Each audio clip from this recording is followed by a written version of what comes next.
Yang penting bila orang tuduh, kita jangan emosi. Kita anggap mereka salah faham dulu. Kalau kita tak emosi, kita akan jawab soalan tu dengan lebih menyeluruh, lebih berkesan. Kalau kita emosi, suara akan naik. Suara naik, orang tak dengar lagi sebab dia tengok you emosi. So sangat penting bila kita nak jawab. So dia tuduh Nabi Muhammad SAW pedofil. So macam mana kita nak deal bila orang tuduh? So bila dah jawab soalan ini, ini lain sikit daripada yang lain. Sebab dia ada satu syarat. Cakap dengan orang yang tanya tu, anggap dia tanya, sangka baik, dia tanya. So cakap dengan dia, kalau you nak saya jawab, dia ada satu syarat. Syarat apa? Syaratnya tak boleh banding keadaan dulu dengan keadaan sekarang.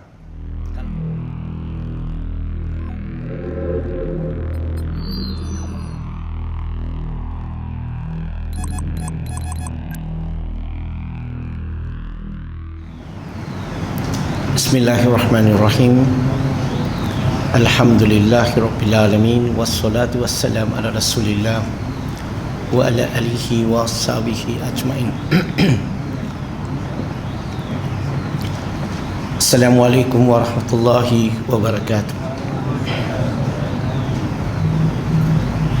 Apa khabar semua? Alhamdulillah, agak lama kita tak jumpa. Dan Alhamdulillah sangat gembira untuk kembali sekali lagi ke Masjid Al-Badar. Okey. Alhamdulillah. Malam ni kita akan bincang satu tajuk lain daripada apa yang dalam skrip sebenarnya. Semalam sepatutnya saya cakap tajuk malam ni. Tajuk sana dah cakap. So hari ni saya cakap tajuk yang lain. Berarti tajuk malam ni adalah fitnah Nabi Muhammad sallallahu alaihi wasallam. Okey. Semua bersedia? Okey, mari kita mula ya. Okey. Bila sebut tentang fitnah Nabi Muhammad sallallahu alaihi wasallam, bila kita sering kali tengok social media cerita kan tentang fitnah Nabi, sebenarnya ini bukan perkara baru. Fitnah Nabi ni dia perkara lama. Dia telah berlaku zaman Nabi Muhammad sallallahu alaihi wasallam. Zaman Nabi sendiri telah berlaku dah. Ramai tak orang fitnah Nabi? Ingat lagi tak musuh-musuh Nabi? Siapa di kalangan mereka? Ketua munafik, siapa namanya? Abdullah bin Ubay, Abu Lahab, Abu Jahal dan sebagainya. Betul? Berlaku tak orang tuduh Nabi macam-macam? Itulah fitnah Nabi berlaku. Zaman Nabi sendiri dah berlaku. Dan orang barat, bilakah mereka mula fitnah Nabi? Orang barat ni bila orientalis. Bila orientalis mula membaca buku-buku Islam, mula mengkaji buku-buku Islam, bandingkan keadaan di barat pada masa itu dengan keadaan zaman Nabi Muhammad SAW. Di situlah mereka telah menulis tidak kurang daripada 60,000 buah buku terhadap agama Islam, dan sebahagian besar tu adalah fitnah Nabi Muhammad sallallahu alaihi wasallam. Hari ini lain sikit. Zaman Nabi orang bercakap. Di Eropah mereka menulis. Tetapi zaman sekarang mereka siap melabur berjuta dolar untuk buat satu drama, satu movie, satu cerita mengenai Nabi Muhammad sallallahu alaihi wasallam. Mereka melabur berjuta dolar. Mereka nak bagi tahu dunia mengenai Nabi Muhammad sallallahu alaihi wasallam. Rasa-rasa perkara yang positif ke perkara yang negatif? Dan kalau kita pergi YouTube sekarang, kita akan jumpa banyak video yang mereka ni fitnah Nabi Muhammad sallallahu alaihi wasallam. Fitnah ni mungkin agak berat lah. Kalau kita nak ringankan tu, salah faham terhadap Nabi Muhammad sallallahu alaihi wasallam. Dan apa jenis salah faham yang ada dalam social media sekarang, dalam YouTube sekarang? Salah satunya adalah mereka tuduh Nabi Muhammad sallallahu alaihi wasallam, na'udzubillah, menipu para sahabat. Persoalannya, di mana mereka dapat idea tu Nabi menipu para sahabat? Dan pernah satu masa Nabi Muhammad SAW mempunyai 9 isteri. Kemudian Allah turunkan wahyu surah An-Nisa surah keempat ayat nombor 3. Orang di sini ingat tak ayat ini? Surah An-Nisa surah keempat ayat nombor 3. Sebab ini satu-satunya ayat dalam Quran yang paling hebat. Tak ada ayat Quran lain boleh tak bertanding dengan ayat ini. Alamak, ayat apa tu? Satu-satunya ayat yang sangat special. Dia special sebab lelaki hafal bahagian depan, perempuan hafal bahagian belakang. Ayat itu apa? Sebut tentang kawinlah wanita yang kamu suka. 2, 3, 4. Biasanya lelaki akan berhenti di situ. Betul. Wanita ni akan sambung belakang. Sekiranya kamu kuatir kamu tidak dapat berlaku adil terhadap isteri-isteri kamu, maka kahwin hanya satu. Nampak tak? Betul tak? Mana ada ayat lain dalam Quran yang lelaki hafal depan, perempuan hafal belakang? Tak ada. Ayat ini saja. Dan bila ayat ini diturunkan, Nabi Muhammad SAW perintahkan sahabat semua, siapa-siapa yang ada lebih daripada 4 isteri, maka lepaskanlah mereka ataupun ceraikanlah mereka. Sahabat ikut tak perintah Nabi? Ikut. Sahabat ikut perintah Nabi, ceraikan isteri. Tapi siapa yang tak ceraikan isterinya, yang dia kekal semua isterinya, dia tak ceraikan, dia tak ceraikan, dia tak simpan 4 saja, dia lebih daripada 4. Siapa dia? Nabi Muhammad sallallahu alaihi wasallam. So disitulah mereka dapat idea. Tengok perintah Allah untuk semua, dia suruh orang cerai, dia sendiri tak cerai. Dia menipu para sahabat. So mereka buat video, Nabi Muhammad SAW menipu para sahabat. Kalau kita diam saja, bukankah itu cerita tu akan program dalam pemikiran masyarakat, dan orang masyarakat akan mula apa? Akan lihat Nabi Muhammad SAW secara negatif. Betul ke tak betul? Maka kita kena ulas, kita kena jawab tuduhan fitnah tu. Setuju? So macam mana nak jawab? Yang pertama, orang yang tuduh tu, kalau kita bersemuka dengan dia, itu paling best lah. Saya akan tanya dia, di manakah you dapat idea ni, cerita ni Nabi menipu para sahabat? Saya nak diterangkan lah. Biasanya dia tak akan terangkan. Saya akan bagi tahu dia, dalam Quran kita mempunyai sekurang-kurangnya minimum 4 jenis tafsir Quran. Quran boleh tafsir Quran, sunnah boleh tafsir Quran, sahabat boleh tafsir Quran, ulama boleh tafsir Quran. Kita ada 4 tafsir Quran yang utama. Tanya dia, di mana satukah tafsir yang kamu ambil? Dan percaya kata saya lah, dia tak dapat jawab. Kedua, tanya dia lagi. Bila baca ayat Quran, kamu kena belajar untuk memahami dia ada konteksnya. Dia ada konteks. You tak boleh baca ayat Quran di luar daripada konteks. Contoh, dalam Quran Allah sebut tentang ya ayuhan nas. Maka ayat ini rujuk kepada siapa? Wahai manusia. Maka Allah bercerita dengan semua manusia. Ada ayat yang Allah sebut ya ayyuhallazina amanu. Apa maksudnya?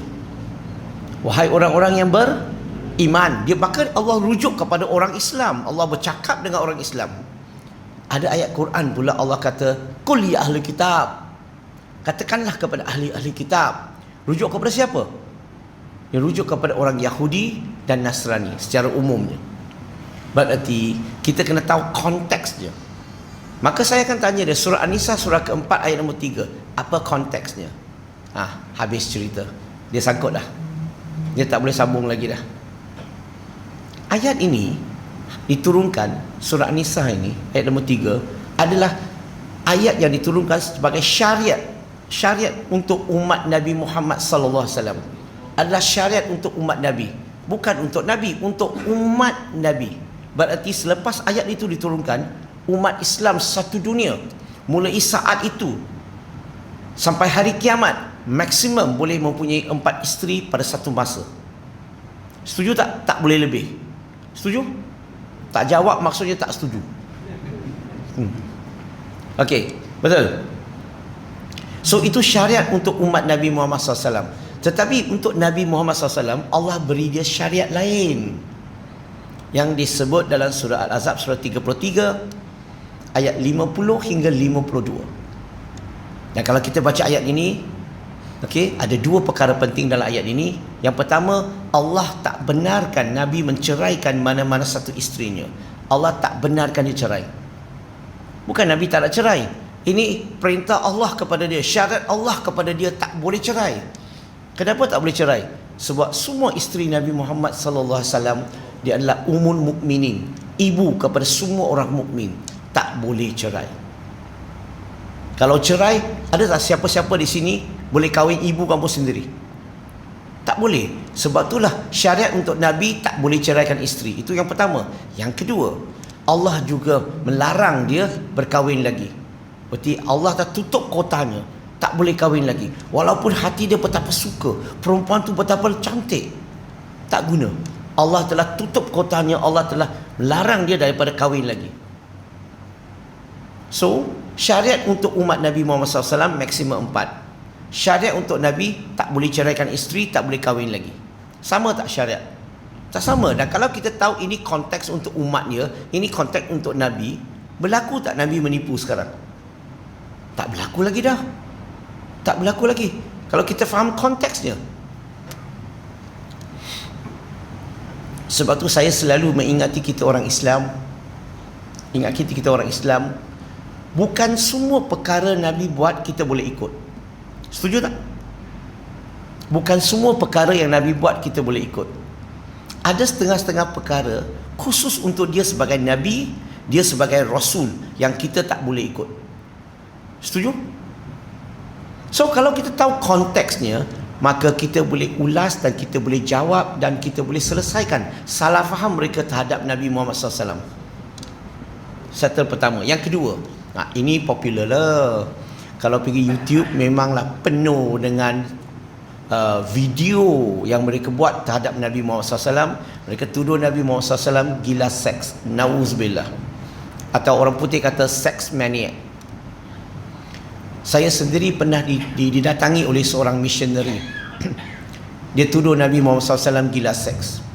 Saya pun tanya dia, kenapa you tuduh dia gila seks? Dia kata ada 9 isteri. Dia kata seorang lelaki 1 isteri sudah cukup. 9 isteri. Dia tuduh lah. So saya tanya dia, kalau kita tanya doktor, pakar dalam bidang ini, tanya doktor, dia kata apa? Kalau gila seks tu apa? Doktor akan kata itu suatu penyakit. It's an illness. Penyakit. Dan setiap penyakit dia mesti ada tanda-tanda penyakit. Dia mesti ada simptom. Saya tanya dia, boleh tak kamu kemukakan simptom? Dia tak mampu nak bagi simptom. Saya kata, apa kata mari kita bincang. Cuba tengok, ada ke tak ada simptom?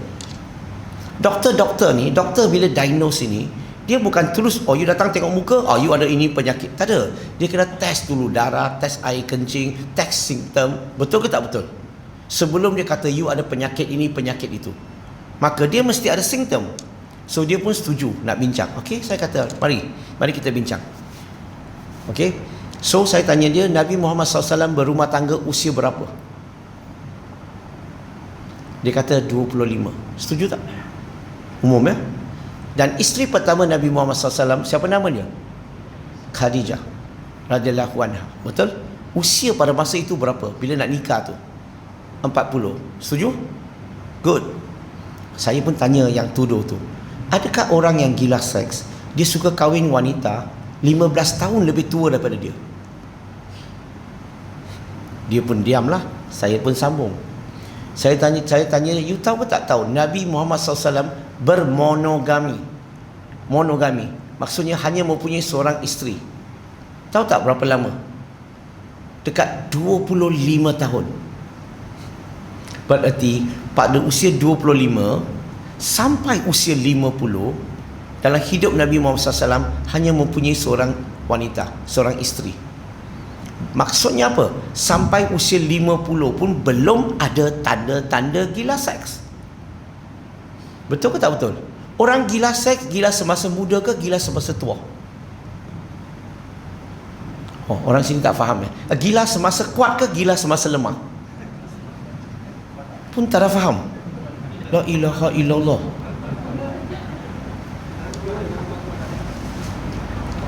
Dan Nabi Muhammad SAW sampai usia 50 pun masih line clear. Belum ada tanda-tanda.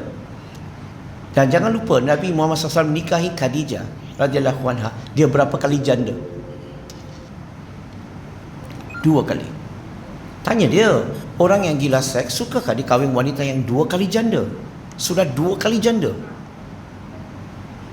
Dan kemudian Khadijah radhiyallahu anha meninggal dunia dalam hidup Nabi Muhammad SAW 2 tahun lebih. Lebih 2 tahun lah, 2 tahun lebih tanpa wanita. So saya tanya dia, orang yang gila seks boleh tak dia kemarau 2 tahun lebih? Tahu tak kemarau? Sekarang musim hujan kan? Kemarau 2 tahun lebih. Boleh tak orang yang gila seks dia tiba-tiba berhenti 2 tahun lebih, kemudian 2 tahun lebih sambung balik? Ada macam tu? Maksudnya sampai sekarang ada tak tanda-tanda gila seks? Tanda, simptom? Belum ada. Apa lagi? Kemudiannya Nabi nikahi 2 isterinya, anak perempuan para sahabat, Saidina Abu Bakar dengan Saidina Umar radhiyallahu anhu. Betul? Dan selainnya isteri yang Nabi nikahi, ramai di kalangan mereka adalah janda. Persoalannya, betul ke orang yang gila seks ni dia suka kahwin wanita janda? Janda? Ya ke? Ya ke tidak? Masih baik you tak jawab. Kalau you jawab maksudnya you ada pengalaman. Okey, tanya dia, adakah orang yang gila seks suka kahwin janda dan tua daripada dia contohnya? Okey, dan persoalan sekarang, orang yang gila seks dia mau kahwin tak? Itu persoalannya. Dia nak nikah tak? Nak ke tak nak? Oh, tak berani jawab. Okey, dia mau kahwin tak? Orang yang gila seks dia gila apa? Seks lah. Kata gila seks, dia bukan gila kahwin. Orang yang gila seks, mengikut kajian, saya tanya orang yang pakar dalam bidang ini, dia kata orang yang gila seks dia lebih suka touch and go atau smart tag. Oh, smart tag sudah tak ada. Betul? Now, apa yang saya nak sebut di sini, orang yang gila seks ni dia tak nak kahwin. Tetapi Nabi Muhammad SAW menikahi isterinya semua secara sah. Sah dengan Allah, sah dengan masyarakat. Betul ke tak betul? Nah, itu menunjukkan tak ada simptom. Tambah lagi, Nabi mendidik tak isteri anak? Nabi memang membimbing, mendidik isteri anaknya. Sehingga apa? Salah seorang isterinya, tak ada masa nak bincang semua isteri, salah seorang isterinya iaitu Aisyah radhiyallahu anha. Tahu tak Nabi didik dia sampai tahap apa? Sehingga dia menghafal keseluruhan Quran. Dia jadi hafizah. Persoalannya, adakah kerja orang gila seks ajar bini hafal Quran? Tak mau cakap gila seks lah, yang tak gila pun dia tak ajar bini hafal Quran. Betul ke? Nampak tak? Dia nak tuduh gila seks. Tuduh kat mana? Ada tanda-tanda tak? Nabi nikahi isteri dan Nabi bertanggungjawab, Nabi didik dan bimbing. Aisyah radhiyallahu anha bukan saja hafal keseluruhan Quran, malahan dia menghafal sebahagian besar hadis dan dia meriwayatkan tidak kurang daripada 2210 hadis. Dan dia juga jadi penasihat kepada 4 khalifah Rashidin. Dan dia juga pernah melatih, pernah mengajar tidak kurang daripada 88 ulama. Dia pakar dalam perubatan dan dia pakar dalam matematik. Apa maksud perubatan? Berarti setiap kali Nabi mengubati para sahabat, Aisyah radhiyallahu anha akan menghafal formulanya. Formula perubatan Nabi, perubatan Islam, senang cerita. Bukan saja itu, dia pakar dalam matematik sebab dia adalah salah seorang rujukan kepada para sahabat mengenai isu pembahagian harta pusaka. Kalau orang yang tak mahir matematik, memang tak mungkin kamu boleh jadi penasihat untuk isu pembahagian harta pusaka. Belajar bidang ini, saya belajar bidang ini bila buat advance diploma pengajian, baru belajar tajuk tu. 6 bulan baru boleh faham. Kena belajar 6 bulan baru boleh faham. Berarti sampai sekarang ada tak tanda-tanda menunjukkan Nabi ada tanda-tanda gila seks? Tak ada. Tapi bila saya tanya dia, macam mana sekarang? Ada tak tanda-tanda? Dia kata apa? Dia kata aku tak peduli. Kurang asam. Rupanya dia nak lontar soalan aja. Dia bukan nak dengar jawapan pun. Aku tak peduli apa you cakap. Tapi bagi saya tak kisah pun you peduli ke tak peduli. Yang penting tugas saya mengulas, menjawab supaya kamu tak salah faham. Tapi tetap kamu nak pegang kepada pandangan itu terpulang kamu. Betul? Dan saya tanya dia,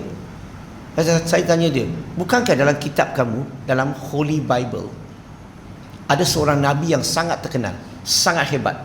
Namanya adalah David ataupun Daud alaihissalam. Dan baca tafsir tu. Tafsir tu sebut apa? Dia ada berapa ramai isteri. Mengikut kitab Bible, dia punya tafsir mengatakan dia mempunyai 99 isteri. Wow. Kalau 9 you sudah panggil gila seks, 99 you panggil apa? Dia terdiam. Saya cakap, come on. Kalau macam ni you panggil nama dia, you kena sebut gila seks. Oh penat. Banyak kali, 11 kali gila seks. Pelik ah. Nabi Muhammad SAW ada 9 isteri, dia tuduh gila seks.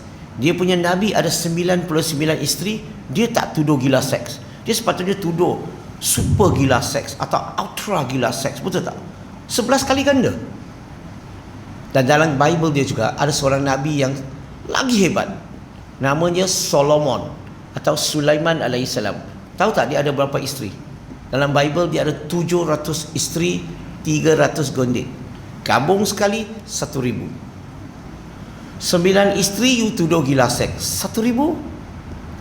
Dia diam. Mana boleh diam? You kena pasang CD dan CD sangkut. Tahu tak CD sangkut? Gila banyak kali lah sampai time kata seks. Jujur tak mereka nak berdialog, nak berhujah, dia nak tanya, kita jawab. Tapi jujur tak sahabat saya ni? Tak jujur. Dia nak tuduh. Tapi apa yang berlaku dalam kitabnya, Nabi ada 99 isteri, dia tak tuduh gila seks. 1,000 isteri tak ada gila seks, 9 isteri gila seks. Apa teori tu? Nampak? So tugas saya akan ulas dan buat dia faham. Dan saya akan beritahu dia, walaupun saya bukan Kristian, saya beragama Islam, tapi tetap saya tak percaya Nabi Daud alaihissalam, Nabi Sulaiman alaihissalam dalam kitabnya yang mempunyai ramai isteri, saya tak percaya mereka gila seks. Kenapa? Sebab syariat zaman mereka, lelaki boleh kahwin seberapa ramai wanita yang dia suka yang tak ada had. Hanya umat Nabi Muhammad SAW maksimum 4. Saya ulas tak? Saya terangkan tak? Bukti tak? Satu lagi, ini kalau sebelum lockdown ya, sebelum kita ada COVID ini, saya tahun 2019 saya dengan rakan pergi ke London, pergi ke Spain, lagi France. Kita pergi sana, ada ceramah, ada latihan dan sebagainya. Dan sempat saya pergi ke Hyde Park, Speaker Corner. Orang sini kenal tak Hyde Park, Speaker Corner? Satu tempat di London, satu padang, setiap hari Ahad, kalau tak silap saya 3 petang sampai 6-7 petang macam itulah. Semua agama punya orang akan pergi ke situ berdebat secara terbuka, open field. Dia pergi sana, dia tuduhlah apa saja. Dan salah satu masa saya sampai ke situ, orang sana tuduh la ilaha illallah, your prophet Muhammad, cakap bahasa itu, he's a pedophile. How can you believe that he's a prophet? Whereas an old man, an elderly man married a young little girl. Wah, dia kata macam tu. Kalau di Malaysia, rasa apa akan jadi? Tapi itu perkara biasa di situ. So bila orang tuduh, yang penting bila orang tuduh, kita jangan emosi. Kita anggap mereka salah faham dulu. Kalau kita tak emosi, kita akan jawab soalan tu dengan lebih menyeluruh, lebih berkesan. Kalau kita emosi, suara akan naik. Suara naik, orang tak dengar lagi sebab dia tengok you emosi. So sangat penting bila kita nak jawab. So dia tuduh Nabi Muhammad SAW pedofil. Saya bagi ceramah di Malaysia, bila ada ceramah kepada non-Muslim, mereka pun akan bawa soalan tu. Tapi mereka tanya dengan cara yang sopan lah di Malaysia. Sebab mereka tak biasa dengan mencabar, maka mereka akan tanya sopan. Dia kata, saya pernah baca atau pernah dengar orang kata macam ni, betul ke? So di Malaysia ni dia sentimental sikit, di London ni dia hard rock sikit. So macam mana kita nak deal bila orang tuduh? So bila dah jawab soalan ini, ini lain sikit daripada yang lain. Sebab dia ada satu syarat. Cakap dengan orang yang tanya tu, anggap dia tanya, sangka baik, dia tanya. So cakap dengan dia, kalau you nak saya jawab, dia ada satu syarat. Syarat apa? Syaratnya tak boleh banding keadaan dulu dengan keadaan sekarang. Kalau nak banding, boleh. Keadaan dulu dengan keadaan dulu, keadaan sekarang dengan keadaan sekarang. Now, kenapa tak boleh banding keadaan dulu dengan keadaan sekarang? Kita kena bagi dia faham dulu. Sebab dulu-dulu, kalau satu masyarakat, dia belum jadi sebuah negara lagi. Dia masyarakat saja, betul? Maka dulu-dulu perkahwinan tu di atas bahu mak bapak, sebelum ada negara, ada kerajaan. Maka mak bapak buat keputusan perkahwinan anaknya. Kalau mak bapak terima, berarti masyarakat terima. Sekarang bila komuniti itu sudah jadi sebuah negara, maka dia ada kerajaan. Maka kerajaan yang menentukan usia berapakah lelaki dan wanita boleh berkahwin. Betul tak? Di Malaysia kerajaan menentukan. Di semua negara kerajaan menentukan. Boleh faham? Sama tak keadaan? Tak sama lah. Maka tak boleh ambil keadaan dulu letak keadaan sekarang. Nak banding boleh keadaan dulu dengan keadaan dulu. Setuju? Nah, sekarang kalau kita lihat, bila Aisyah radhiyallahu anha nikah dengan Nabi Muhammad sallallahu alaihi wasallam, dapat restu tak daripada bapa dia? Restu. Dapat kan? Selesai tak cerita? Habis dah cerita? Apa mau cerita lagi? Kan saya kata dulu-dulu mak bapak buat keputusan. Kalau mak bapak buat keputusan, habis cerita. Tapi saya tahulah non-Muslim ni mana cukup. Kita tambah lagi. Nah, Nabi nikah dengan Aisyah radhiyallahu anha, dapat restu daripada bapa dia. Maksudnya keluarga dia tak ada masalah. Terima baik. Now, masyarakat Arab pada masa itu, ada tak orang bantah, orang komplain? Ada? Tak ada. Maksudnya diterima baik oleh masyarakat Arab.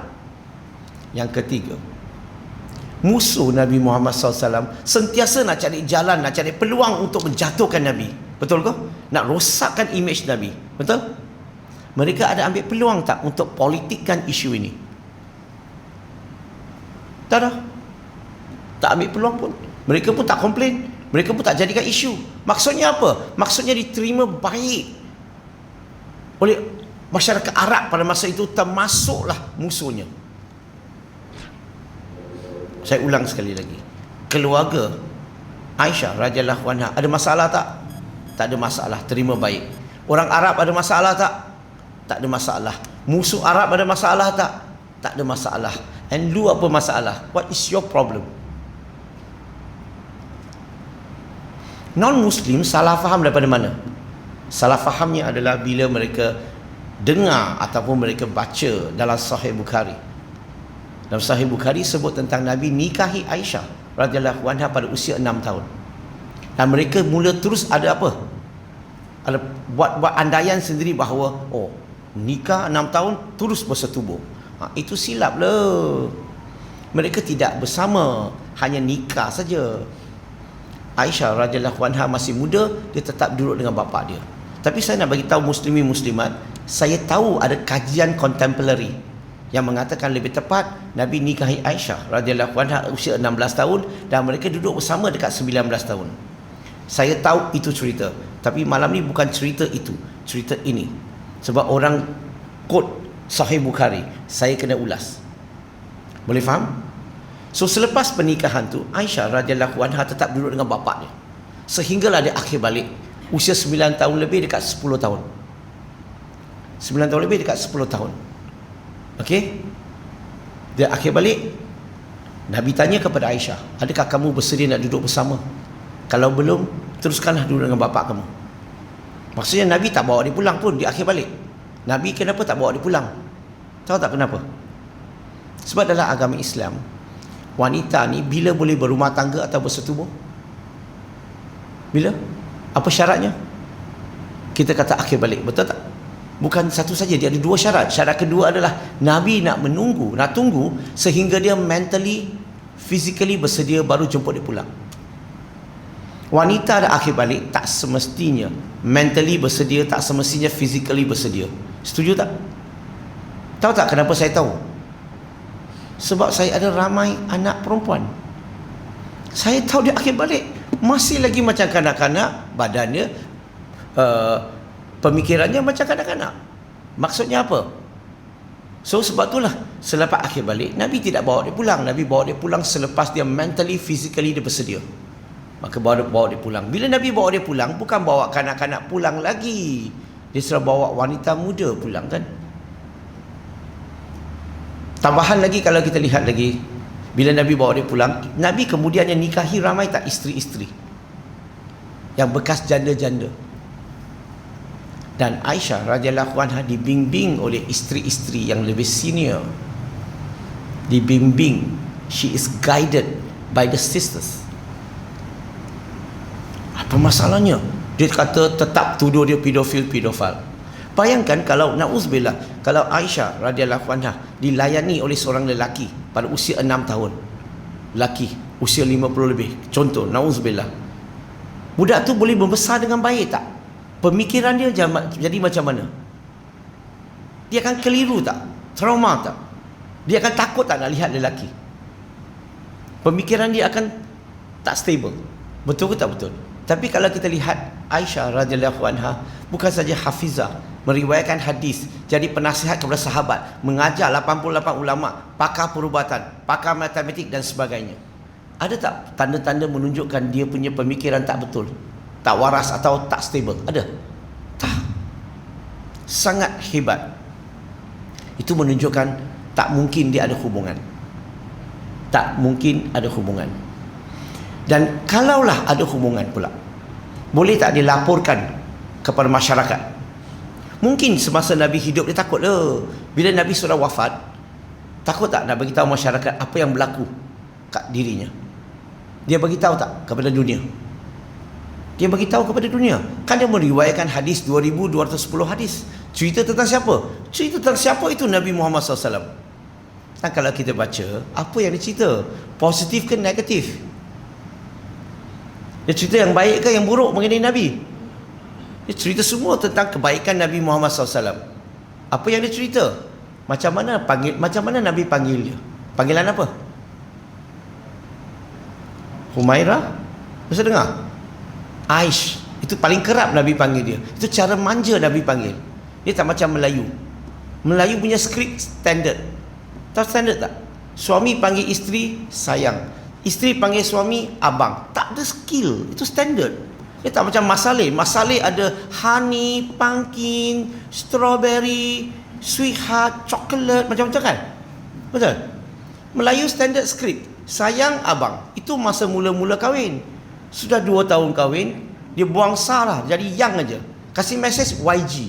Betul? Kena 1-0.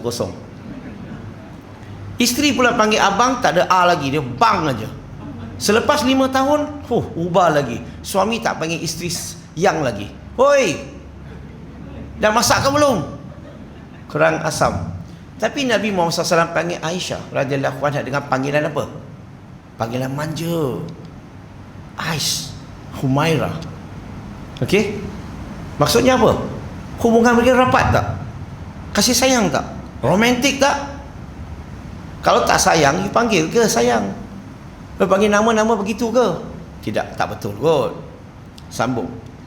Dan juga dilaporkan Nabi Muhammad SAW ada berlumpa lari dengan Aisyah. Lumba lari tau. Semasa Nabi muda, Nabi menang. Kadang-kadang Nabi kalah. Kadang-kadang Nabi sengaja kalah. Berlumba lari. Okey. Macam ni. Abang-abang di sini, bilakah kali terakhir kamu berlumba lari dengan bini kamu? Oi, cakap lah. Sunnah Nabi mah. Tak suka ikut sunnah Nabi. Cakap sayang Nabi. Kurang asam. Dan pernah dilaporkan lagi. Nabi pernah diziarahi oleh tetamu kat rumah dia. Diziarahi oleh tetamu kat rumah. Tiba-tiba Kemudian isteri-isteri Nabi yang telah menyediakan makanan-makanan semua, tiba-tiba Aisyah radhiyallahu anha pulang ke rumah. Alamak, dia tengok ada tetamu, makanan telah disediakan, dan dia tak ada sumbangan dalam menyediakan makanan, dan dia jealous. Jealous maksudnya apa? Saya tahulah, cemburu. Apa maksud bawa di sini kalau jealous? Dan terbalikkan kan makanan. Maksudnya apa? Dia jealous sebab dia sayang lah. Kalau you tak percaya, you nak tahu tak isteri you jealous macam mana? Nak tunjukkan dia sayang kepada kamu. Kamu cuba bawa seorang wanita pulang hari ini.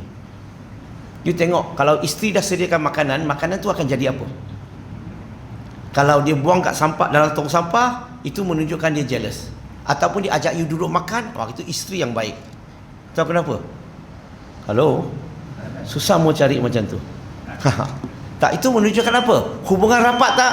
Rapat lah. Dan Nabi Muhammad SAW pernah bawa Aisyah radhiyallahu anha pergi ke pekan, dan ada program kat situ. Program. So, dan Aisyah radhiyallahu anha tak dapat lihat dengan elok, maka Nabi dokong dia. Okey, abang-abang di sini, pernah tak kamu dokong isteri kamu? Kalau tak pernah, malam ni balik rumah, try. Jom. Lepas try, minggu depan kita pergi ke pekan Alostar Bandar. Kita pergi bawa, kita dokong isteri. Apa ketawa? Itu menunjukkan apa ni? Semua ni saya terangkan, semua ni menunjukkan apa? Hubungan mereka rapat, sangat kasih sayang, sangat romantik, sangat baik. Nak tuduh pedofil, langsung tak ada ruang. Itu sekadar tuduhan tanpa asas sama sekali. It's just an accusation without any evidence. Sambung ke? Budaya sini sambung. Bagi lalu azan dulu. So kita berhenti bagi lalu azan dulu, dan kita lepas tu boleh tak saya sambung sikit lagi? Boleh ya? Okey, insya-Allah.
حي على الفلاح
Boleh tak kita sambung sikit lagi? Berapa banyak masa lagi ada? 10 minit sampai pukul 12. Okey, boleh tak saya ulas lagi, mungkin kalau 1, 2 atau 3, tak kisahlah, ikut masa yang ada. Dan lepas tu kita buka untuk sesi soal jawab. Boleh ke?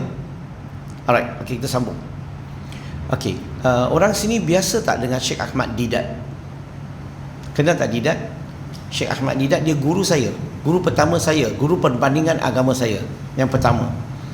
Dan dia pernah bagi ceramah di, kalau tak silap saya, di Birmingham. Okey, dan dia bagi lecture. Habis lecture ada Q&A. So dia duduk, maka orang dah beratur nak bertanya soalan. Lelaki pertama yang diri kat depan tu nak bertanya soalan tu, seorang lelaki daripada Palestin. Namanya dipanggil Dr. Anis Soros. Dia Palestinian Christian, dia beragama Kristian. Dia tahu bahasa Arab, dia tahu baca Quran. Okey, so dia lah orang yang pertama bertanya soalan. Dan dia tanya satu soalan yang biasa kamu tak dengar punya. Dia baca surah Maryam surah ke-19 ayat 33. Assalamu alayyah yaumah hulitu wa yaumah amutu wa yaumah abu asuhayya. Dia kata,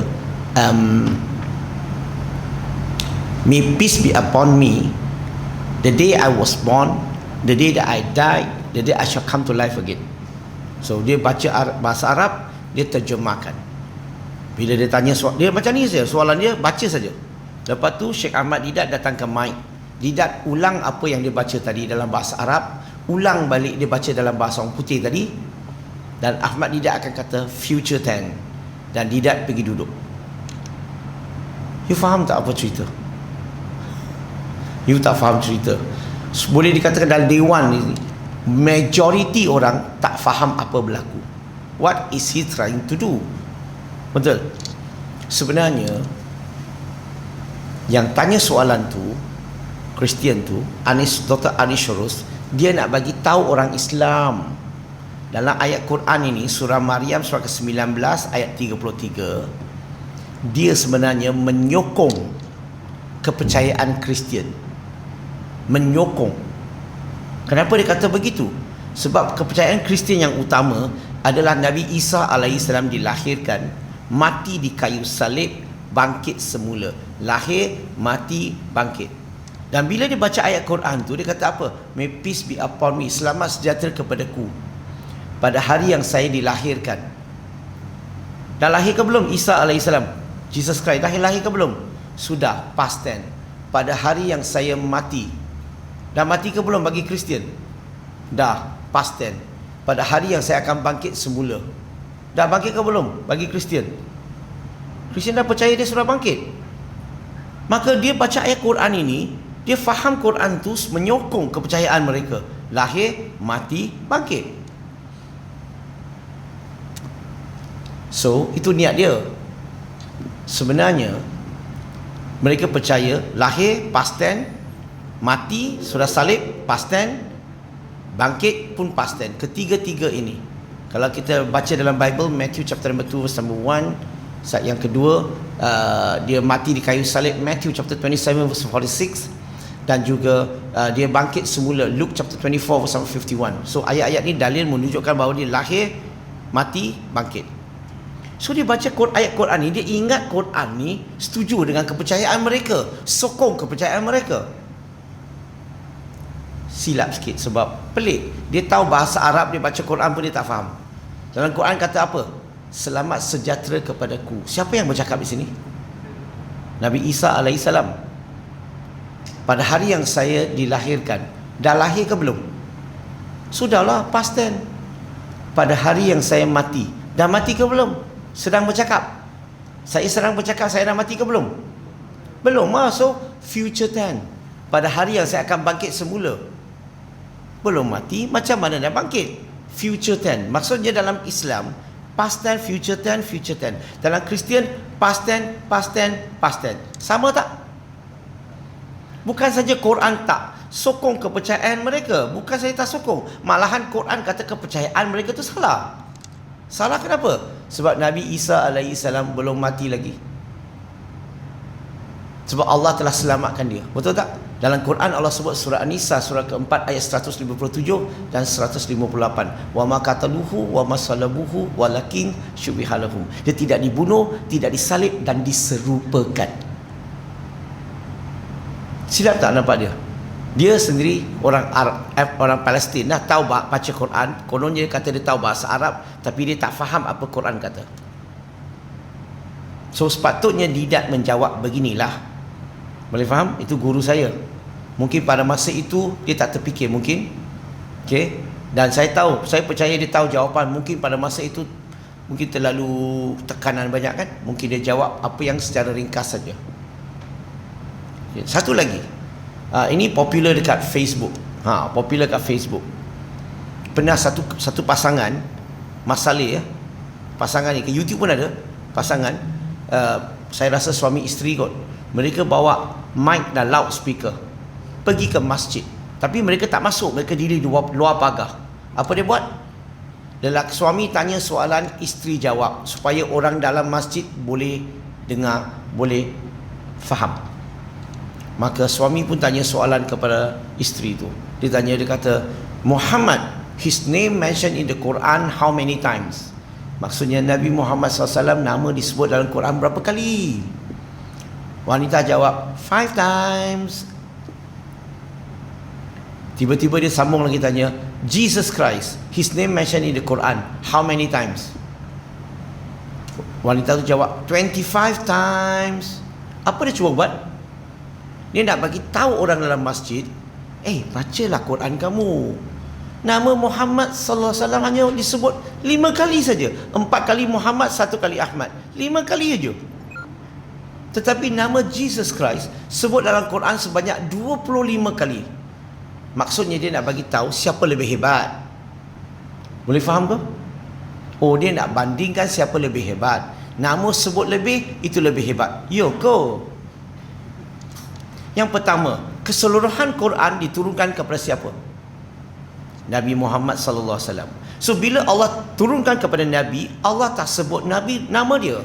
Tetapi bila sebut nama dia disebut dalam Quran, rujukan dia orang yang ketiga. Persoalan sekarang, siapa lebih sebenarnya? Keseluruhan Quran Allah turun kepada Nabi Muhammad SAW.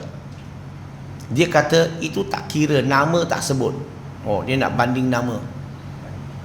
Perkataan kul sebut dalam Quran berapa kali? Kul 332 kali. Apa maksud kul? Katakanlah wahai Muhammad. Yalah, sallallahu alaihi wasallam, betul tak? Tapi bagi mereka dia kata, katakanlah wahai Muhammad, dia kata itu yang you bubuh sendiri. Asalnya Quran tak ada. Betul tak? Betul juga. Tak kira lagi. Dia nak banding nama banyak, dia lebih hebat. Okey, mari kita test. Nabi Muhammad nama Muhammad sallallahu alaihi wasallam 5 kali. Saya setuju. Nama Isa alaihissalam 25 kali. Saya pun setuju. Tapi dia tak tahu dalam Quran Nabi Nur alaihissalam nama disebut dalam Quran sebanyak 47 kali. Sekarang tanya dia, Jesus hebat ke Nabi Nur? Dah kena dah. Kemudian saya tanya dia lagi, tahu tak Ibrahim alaihissalam nama disebut dalam Quran berapa kali? Ibrahim alaihissalam nama disebut dalam Quran 74 kali. Lebih kurang 200 kali ganda lebih banyak, 200% lebih banyak daripada apa?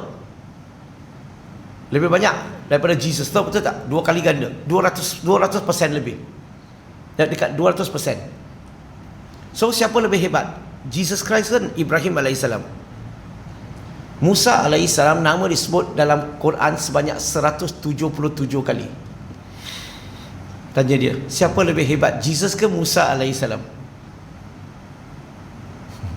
Tanya dia, syaitan. Oh, syaitan. Nama syaitan disebut dalam Quran berapa kali? Siapa tahu? Siapa di sini tahu? 88 kali. Tanya dia, adakah syaitan lebih hebat daripada Jesus? Tanya dia.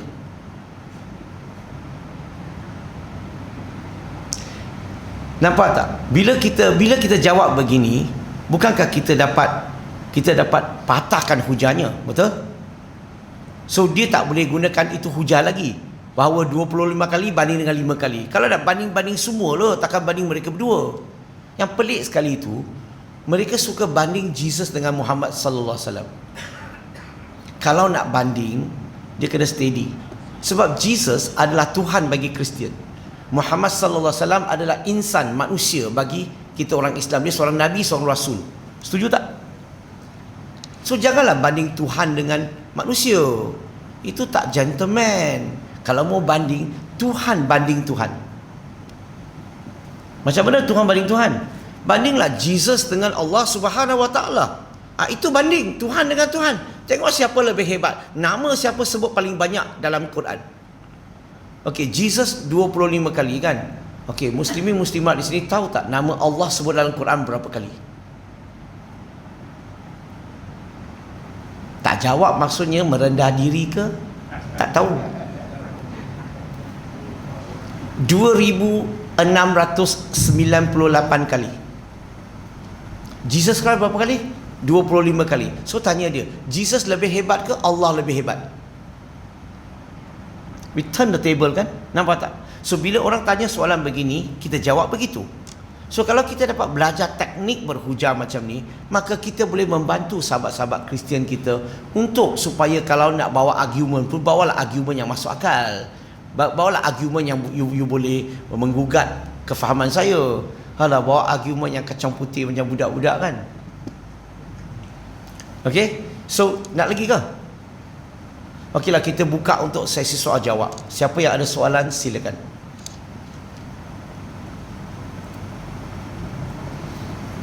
Ada soalan ke?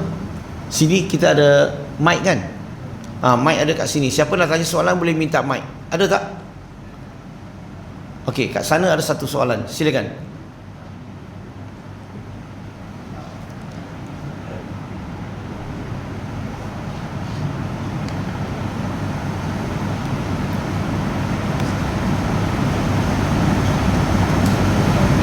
Assalamualaikum warahmatullahi wabarakatuh. Waalaikumsalam warahmatullahi wabarakatuh. Soalan saya, pendekatan agama Kristian dan agama Islam membezakan atau melihat dakwah sebagai satu usaha global mereka. Saya ingin bertanya pada Tuan, kenapa Islam memandang agamanya sebagai agama ibadah, sedangkan puak-puak Kristianisasi menjadikan dakwah sebagai platform utama mereka? Soalan. Terima kasih. Terima kasih banyak sahabat punya soalan. Saya bersyukur. Okey, beginilah. Kalau saya tanya muslimin muslimat di sini, setuju tak agama Kristian agama dakwah? Halo? Jawapannya? Ya ke tak? Ya, agama dakwah. Setuju tak agama Islam pun agama dakwah?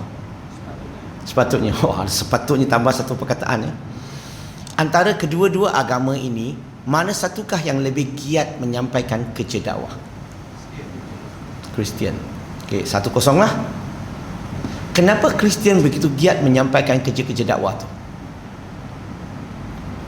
Mereka menyampaikan kerja-kerja dakwah sebab apa? Sebab perintah daripada Isa alaihissalam atau Jesus Christ. Jesus Christ kata kepada mereka, Matthew chapter 28 verse number 19, dia kata, go into the world and preach the gospel and baptizing them in the name of the Father, the Son and Holy Spirit. Maksudnya atas arahan siapa? Jesus Christ atau Isa alaihissalam. Maka Jesus Christ perintahkan mereka terus menyampaikan dakwah dan mereka serius.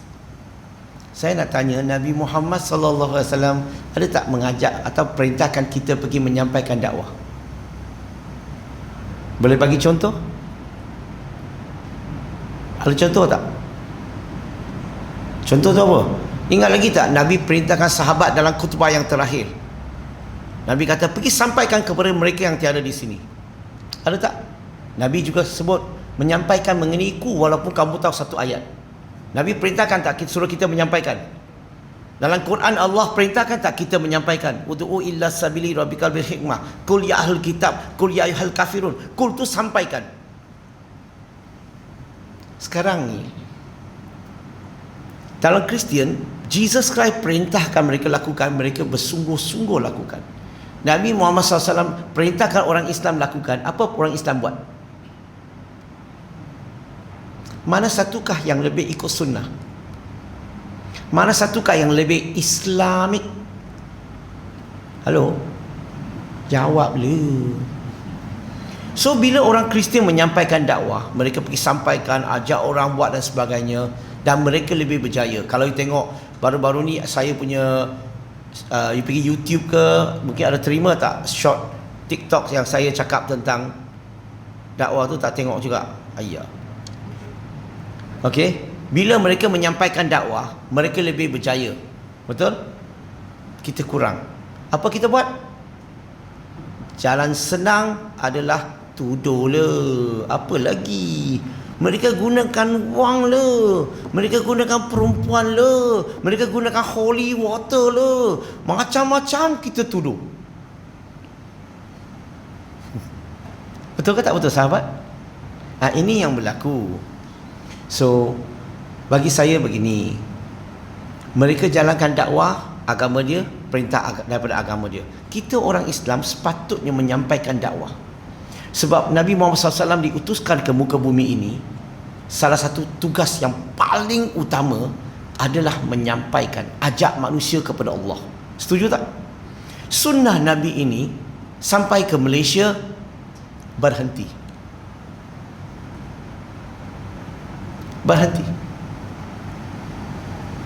Ini yang masalah tu. Masalah datang pada mana? Saya tak tahu. Kalau you dengar YouTube, saya tak nak ulang lah apa saya cakap tu. Pedas lah. Betul tak pedas? So point di sini adalah, saya haraplah, marilah muslimin muslimat, kita ingat, jangan lupa kita telah buat perjanjian dengan Allah, kita dah bersumpah dengan Allah, kita akan ikut segala perintah dan tak akan buat apa yang dilarang. Betul ke tak betul? Saya risau adalah kalau kita tak ikut perintah Nabi Muhammad SAW. Satu perkara yang saya risau. Saya risau kita nanti, bila Nabi tak anggap kita sebagai umat dia, maka habislah kita. Kita tak akan dapat syafaatnya. Kalau dia tak anggap kita sebagai umat dia, dia perintahkan kita, kita tak laksanakan, kita enggan laksanakan. Bila Nabi tak anggap kita sebagai umat dia, maka kita tak layak untuk dapat syafaatnya.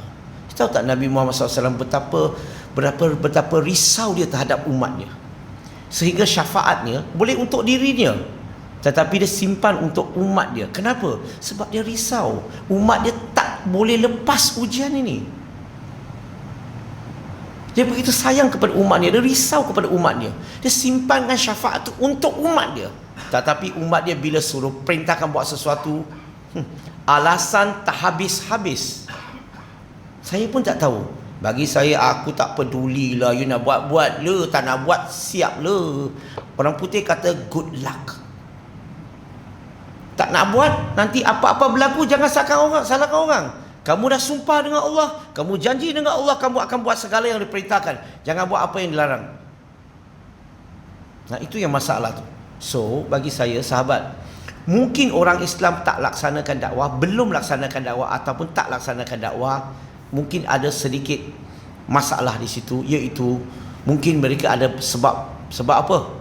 Bukan tak nak buat tau. Saya percaya kamu semua di sini ada niat nak buat. Betul tak? Niat ada, dapat pahala. Masalahnya kita ada halangan sedikit. Halangan tu tak tahu macam mana nak start. Takut start, buat pula menyinggung perasaan orang lain, hilang kawan. Betul? Takut pula malu, tak tahu jawab dan sebagainya lah. Itu semua ni belajar aja tahu. Masalahnya orang kata apa tahu? Orang kata angin ahmal boleh diubat, degil tak ada ubat. Maksudnya kalau kamu nak belajar, datang kursus le, datang ke Kuala Lumpur belajar. Kalau orang yang betul-betul nak cari ilmu, dia tak peduli jaraknya. Orang yang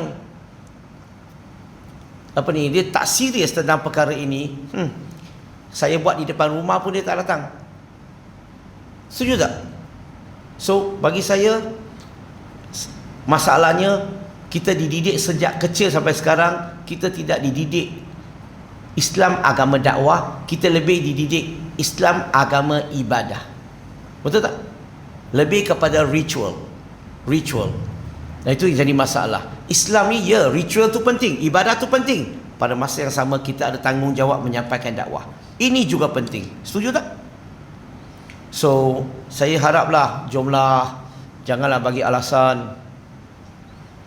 Berhentilah daripada memberi alasan. Kita sepatutnya cari alasan untuk menyampaikan dakwah, bukan beri alasan untuk tak nak menyampaikan dakwah. Bagi saya punya kerja memberi peringatan, saya punya kerja mengingati diri saya dan juga muslimin muslimat.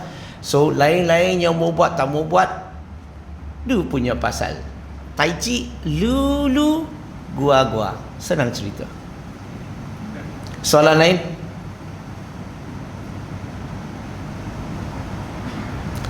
Saya bantu you cepat sikit lah ya. Saya kira sampai 5. Kalau tak ada orang tanya, kita akhiri perbincangan atau kuliah ceramah malam ni. 5 4 3 2. Macam mana caranya kalau kita nak ikuti khusus yang Brotherly buat? Okey, sahabat tanya macam mana boleh ikuti khusus yang saya anjurkan. Saya lebih suka, sebab dia jauh daripada Kuala Lumpur, saya lebih suka kalau kita masjid ini boleh ambil alih sebagai amir, sebagai organizer untuk menganjurkan jemput orang-orang yang penting, orang-orang yang educated, datang belajar dulu. Cari dewan yang selesa, yang ada aircon, ada kerusi yang dapat duduk selesa dan ada whiteboard dan sebagainya. Maka saya boleh jemputlah saya datang untuk bagi latihan. Tapi dia bukan satu latihan. Pernah tengok tak orang pergi belajar jadi doktor, pergi satu seminar 2 hari jadi doktor? Ada? Halo? Kena belajar begitu banyak tahun, 6 tahun ke lebih. Sekarang ni nak belajar jadi pendakwah, kita malas nak pergi satu kursus saja 2 hari. 2 hari pertama pengenalan, introduction saja. Kedua, kalau kita pergi memahami. Ketiga, teknik. Keempat, kita belajar semua tu. Dia ada step by step. So kalau minat, anjurkanlah kita buat training. Dan saya akan tunjuk you training yang paling contemporary yang kamu tak pernah belajar. Okay? Teknik dakwah contemporary, bukan teknik-teknik lama. Ini teknik-teknik baru. So zaman sekarang you kena gunakan teknik ini. Kita sentiasa kena upgrade teknik baru. Tak boleh sentiasa gunakan teknik lama. Bukan lama tak elok. Lama hanya elok untuk setengah-setengah orang saja. Tetapi contemporary punya dia elok kepada majority orang. So you pilihlah mana satu yang you nak. So ada teknik yang baru. Okey? Wallahu alam. Okey, 5 4. Wanita ada? Apa-apa soalan saja boleh tanya. Okey, ada soalan, silakan.